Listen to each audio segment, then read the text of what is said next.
Pour la première fois depuis le début de la guerre, un missile russe a détruit une usine appartenant à une entreprise américaine située sur le territoire ukrainien. Cela s'est produit le 26 juillet, à Kiev. Mais nous ne l'avons appris que maintenant, lorsque le journal britannique The Guardian en a parlé. Et voilà que quelques jours plus tard, aujourd'hui, le président américain Donald Trump a soudainement déclaré qu'il n'avait pas encore décidé s'il allait accorder à l'Ukraine une licence pour la production de missiles pour les systèmes Patriot. Et cela soulève la question.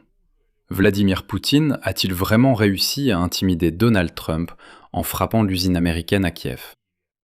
Parallèlement, Vladimir Zelensky a annoncé que, pour la première fois depuis près d'un an, la Russie avait de nouveau frappé les Ukrainiens avec un missile balistique nord-coréen et, malheureusement, une famille entière a péri. Eh bien, en Russie même, les entrepôts et les usines continuent de brûler. En particulier, cette fois, les forces de défense ukrainiennes ont de nouveau frappé des raffineries de pétrole et des entrepôts Wildberries. Mais il y a aussi des signes que les forces de défense ukrainiennes atteignent également Ozon. Pendant ce temps, les autorités de la région de Moscou préparent déjà les infrastructures communales en vue de la loi martiale et de la mobilisation. En somme, voyons dans cette édition tous les derniers événements dans l'ordre. Je m'appelle Alexei Petchi. Discutons ensemble de tous ces sujets.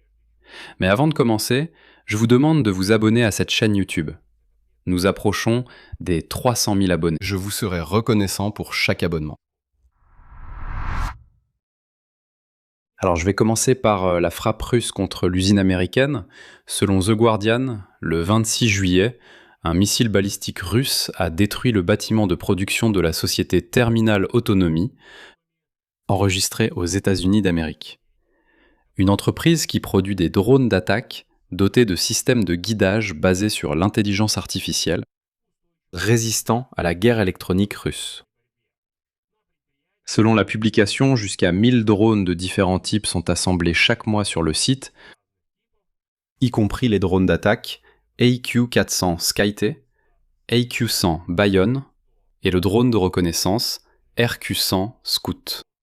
Sur le site de l'entreprise, il est indiqué qu'elle produit, je cite, des munitions rôdeuses dotées d'intelligence artificielle et des munitions de haute précision, qui sont déjà activement utilisées contre les cibles ennemies en première ligne. Le Guardian qualifie cela de premier cas connu. C'est le premier cas depuis le début de la guerre à grande échelle où une frappe russe a détruit un site appartenant précisément à une entreprise américaine. Et voici ce qui est révélateur. Le propre rapport du ministère russe de la Défense du 26 juillet faisait justement état d'une frappe contre, je cite, un site d'assemblage et de stockage de drones dans le sud-ouest de Kiev. Il n'avait pas précisé le nom de l'entreprise alors. Les Russes ont donc confirmé avoir frappé ce type de site. Le Guardian cite les propos de l'ancien haut responsable du renseignement américain, Anthony Vinci. Et voici ce qu'il dit. Les Russes se moquent de savoir à qui appartient le site de production. Cela reste une cible de toute façon. Et c'est précisément ici que le Guardian fait une remarque importante. Une attaque pourrait avoir de l'importance dans le contexte des projets des États-Unis d'autoriser l'Ukraine à produire des systèmes d'armement américains, en particulier des missiles intercepteurs Patriot. Selon les experts, si une telle production est installée en Ukraine, la Russie pourrait également tenter de l'attaquer. Et il est évident que le Kremlin a justement essayé d'envoyer ce genre de message à Washington. En gros, si une usine de production de missiles Patriot apparaît en Ukraine, ils vont l'attaquer. D'un autre côté, c'était aussi un test pour voir comment Donald Trump réagirait au fait que les Russes frappent déjà des biens américains. En gros, est-ce qu'il va défendre les intérêts souverains des Américains ou pas ? Et là, malheureusement, Donald Trump, apparemment, a fait marche arrière. Regardez comment cela se relie au deuxième événement de la journée. Déjà, lors du sommet de l'OTAN en juillet à Ankara, Donald Trump avait déclaré que les États-Unis étaient prêts à accorder à l'Ukraine le droit de produire de manière autonome des missiles pour les systèmes Patriot. Et Volodymyr Zelensky a ensuite annoncé un nouveau paquet d'aides comprenant des munitions pour ces systèmes. Lors de la visite de la délégation ukrainienne à Washington cette semaine, Volodymyr Zelensky et Donald Trump ont de nouveau discuté de la question du transfert des licences pour la production de missiles Patriot. Volodymyr Zelensky a indiqué que les parties avaient progressé et que le problème était presque résolu. Je tiens à préciser tout de suite que, oui, il y avait des rumeurs selon lesquelles la société Boeing aurait refusé de transférer la technologie d'autoguidage de ses missiles. Mais il faut se rappeler que la société Boeing n'a accordé cette licence ni au Japon, ni à l'Allemagne, bien qu'il dispose d'une licence pour la production de ses missiles. Donc encore une fois, les Américains ont permis l'assemblage et la production du missile en Allemagne et au Japon. Mais Boeing a clairement déclaré qu'il ne transmettrait jamais à personne la licence pour la production des systèmes de guidage de missiles. Et même le Japon, qui a déjà lancé l'assemblage des missiles, reçoit quand même ces systèmes de Boeing, de guidage, et les intègre simplement dans le missile qu'il assemble lui-même. C'est-à-dire que Boeing ne refuse pas seulement de donner la licence à l'Ukraine, il ne la donne à personne. Et voilà, quelques jours seulement après l'attaque directe des Russes contre l'usine américaine à Kiev, aujourd'hui, Trump déclare ce qui suit dans une interview au Financial Times. Il n'y a pas encore de décision concernant la licence de production des missiles Patriot pour l'Ukraine, mais il dit aussi en général qu'il n'a pas encore décidé s'il allait accorder cette licence ou non. Voici ensuite sa citation. Vous savez, c'est une arme très particulière et nous devons être un peu plus prudents quant à ceux à qui nous accordons des licences. En réalité, nous ne délivrons pas de licence pour l'équipement, nous l'examinons. Et ce qui a été dit ensuite change encore la donne, car Donald Trump a déclaré que sa priorité n'est pas actuellement d'élargir la production d'armes, mais la fin de la guerre elle-même. Maintenant écoutez bien. Citation. Nous voulons que la guerre entre l'Ukraine et la Russie se termine. Je ne cherche pas de missiles. Excusez-moi, mais c'est vraiment dingue.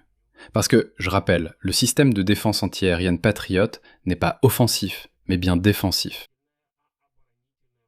Le fait que l'Ukraine ait, disons, quelques centaines de ses propres missiles intercepteurs Patriot ne veut pas dire que la guerre continuera pour autant. Non, ces missiles peuvent rester entreposés dans des dépôts. Où est le problème ? La guerre peut se terminer à tout moment. Ce n'est pas une arme offensive. Cette arme ne menace en rien la Russie. Absolument pas. C'est en fait une arme d'autodéfense. Si Trump veut mettre fin à la guerre, qu'il fasse pression sur le dictateur Poutine, qu'il arrête la guerre, et où est le problème ? D'accord, l'Ukraine gardera ses missiles patriotes. Ils n'auront aucun impact sur la poursuite de la guerre. Et bien sûr, personne n'établit officiellement de lien direct entre l'attaque contre la société américaine Terminal Autonomy et les hésitations de Trump concernant le Patriot. Eh bien, personne ne reliera officiellement ces deux histoires. Mais la logique s'impose d'elle-même. Si l'usine de drones est déjà devenue une cible, peu importe qu'elle soit américaine, Washington a donc une raison de plus de ne pas se hâter à décider d'implanter une production encore plus sensible en Ukraine. Et il semble que le signal de Poutine à Trump ait fonctionné, et le président américain a tout de suite commencé à reculer. Malheureusement, nous avons ce type de président américain, qui, je le répète, personne ne fait directement le lien, mais ça donne l'impression qu'il a eu peur et a tout de suite dit « Ah, non les gars, quelle licence ? Nous n'avons encore rien décidé. » Alors que la Russie, elle, n'hésite absolument pas à élargir la gamme de ses armes pour frapper les villes civiles d'Ukraine. Volodymyr Zelensky a déclaré que lors de la frappe sur la localité de Radouchnoï, dans la région de Dnipropetrovsk près de Kryvyi-Rih, dans la nuit du 30 juillet, la Russie a utilisé pour la première fois depuis près d'un an un missile balistique de fabrication nord-coréenne. Voici la citation du président de l'Ukraine. « L'alliance des salauds de Moscou avec le régime fou et rusé de la Corée du Nord, pour obtenir des missiles, pour obtenir un contingent nord-coréen ici, en Europe, à nos frontières et pour tuer nos enfants ukrainiens. » Je rappelle que cette nuit-là, dans la nuit du 30 juillet, lors d'une frappe sur une maison privée, une famille entière a été tuée. Il s'agit de 6 personnes, dont 3 enfants, une fillette d'1 an et 2 garçons de 13 et 17 ans. Et, comme on l'a appris, les radars ukrainiens ont détecté des traces caractéristiques de l'utilisation de missiles KN-23 ou KN-24. Ce sont des missiles nord-coréens. La dernière utilisation confirmée de ce type d'arme a été enregistrée il y a presque 1 an. Cela signifie que la Russie a de nouveau eu recours à l'utilisation de missiles nord-coréens.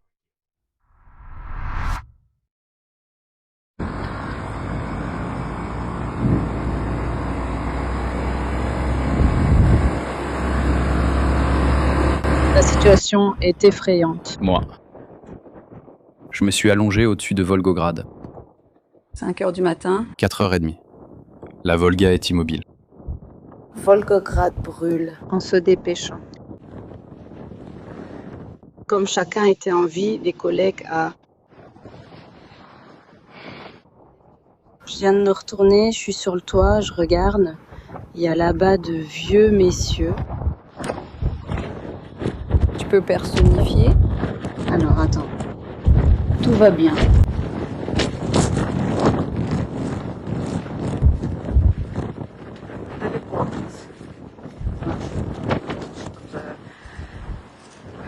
Acceptation. La fumée est aussi impressionnante. Vraiment. Bon, d'accord, très bien.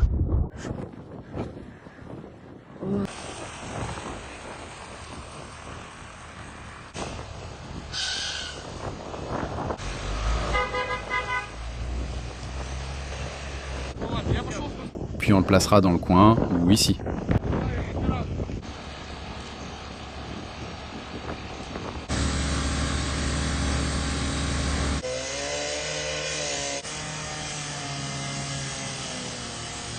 Et maintenant, parlons de ce qui se passait à l'intérieur même de la Russie, parallèlement à tout cela. L'Ukraine a poursuivi sa série de frappes contre la logistique et le raffinage du pétrole. Cette nuit à Volgograd, des drones ont attaqué l'entrepôt de Wildberries, et en même temps, la raffinerie de pétrole Lukoil Volgograd Neftepereработка a été touchée. Au Tatarstan, une frappe a également visé le complexe logistique de Wildberries à Zelenodolsk. Et à Nijnekamsk, selon les habitants, plus de 30 explosions ont retenti, et une torche de flammes s'est élevée au-dessus de la raffinerie locale. En bref, ça brûle vraiment fort là-bas. En fait, il s'agit de la poursuite de la campagne qui a commencé le 18 juillet. Depuis, plus de 10 entrepôts Wildberries ont déjà été attaqués à travers toute la Russie. À ce jour, plus de 10 entrepôts Wildberries ont déjà brûlé. Et il est évident que ces attaques vont continuer. Et maintenant, je voudrais vous en parler davantage. Je veux partager une vidéo d'Excelenov à ce sujet. Au 30 juillet, combien d'entrepôts Wildberries ont brûlé et où, ainsi que la réaction des Russes face à cela.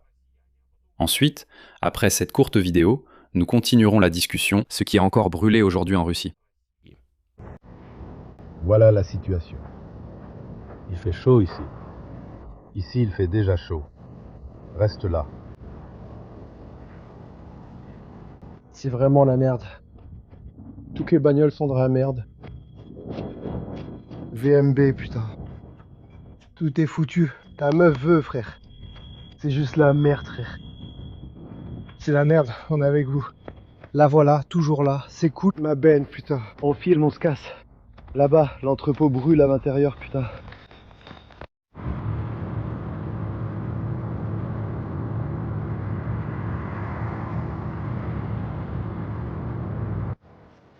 Voilà ce qui arrive à l'entrepôt WB Krasnodar. Tout brûle. La situation ici n'est pas idéale. Voilà.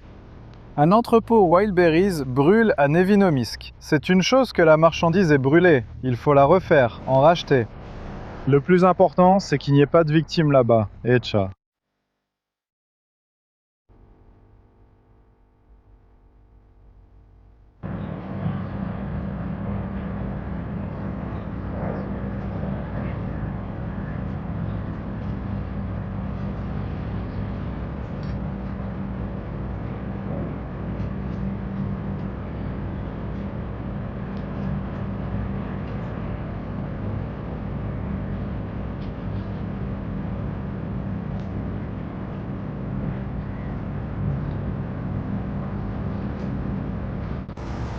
Ouais,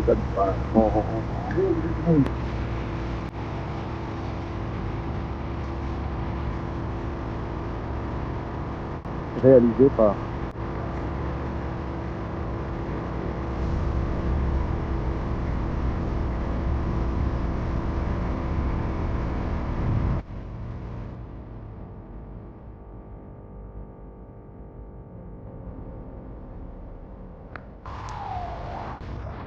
La livraison est arrivée, mais nous n'expédions plus. J'ai écrit au support technique. Le support technique me dit « Expédier, sinon vous aurez une amende ». Où suis-je censé l'expédier? Je dois la jeter directement dans les cendres? Dans les cendres? D'accord. Et maintenant, je lui apprends doucement. Expédier. Le zombiste d'un côté ressemble un peu au Et son c'est de ainsi que Racel. la belle sonnera.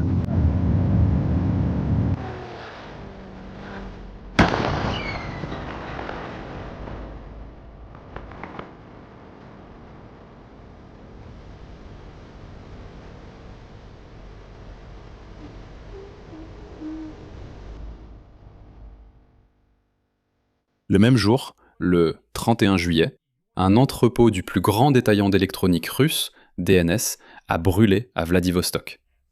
Et voici que le copropriétaire de l'entreprise, Dimitri Alexeyev, a écrit que les dégâts sont énormes. Mais il a lui-même précisé que la version d'une intervention extérieure semble peu probable. Donc, apparemment, il s'agit d'un incendie ordinaire, sans lien avec des frappes aériennes. Ou peut-être que c'est lié. Vous savez, l'essentiel n'est pas là, mais dans le fait que les entrepôts continuent de brûler en Russie. Je suis à quelques mètres du foyer de l'incendie.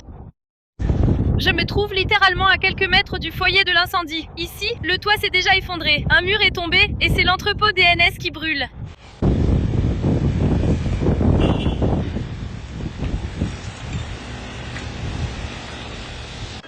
Nous travaillons toujours sur l'incendie de l'entrepôt DNS. Derrière moi, on voit bien le bâtiment brûlé à l'intérieur. Le nombre de véhicules est désormais de 10. Et plus de 40 personnes participent à l'extinction de l'incendie. On ne peut pas rester ici, regardez cette brume.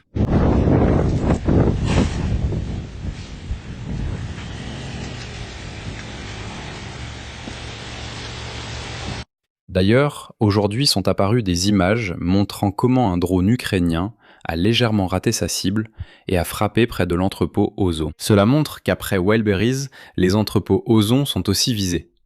Yandex Market pourrait suivre, ce n'est pas loin. À suivre. Attention, faites la mise au point.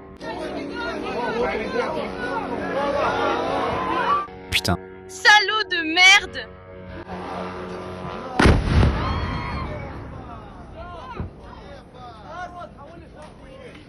Et enfin, la dernière nouvelle, mais la plus révélatrice de la journée. Les autorités de la région de Moscou ont commencé à préparer les infrastructures communales en cas de loi martiale et de mobilisation.